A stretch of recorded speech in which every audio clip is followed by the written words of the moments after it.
Yamoussoukro et sa basilique blanche Notre-Dame de la Paix, symbole de l'héritage laissé par Félix Houphouët-Boigny, le père de l'indépendance ivoirienne.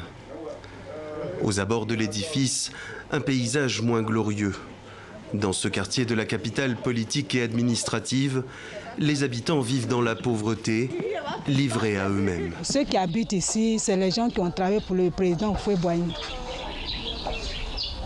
D'autres sont décédés, d'autres aussi vivent encore.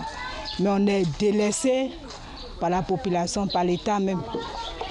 Souvent, les politiciens, les hommes politiciens qui viennent pour qu'on puisse voter pour eux, pour qu'ils puissent mettre la lumière, les écoles. Mais une fois que les votes là finissent, ils oublient nos quartiers.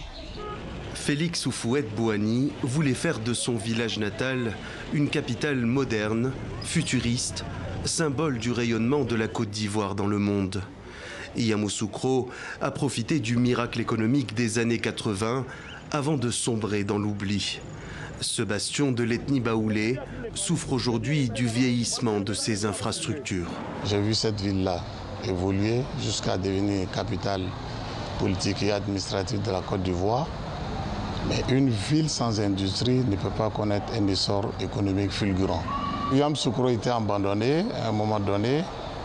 Aujourd'hui, ce que nous souhaitons, que le transfèrement de la capitale soit vraiment accéléré et soit effectif. Cela va booster l'économie au niveau de Yamoussoukro. 25 ans après la mort du premier président ivoirien, Yamoussoukro espère encore abriter un jour les ministères et les ambassades.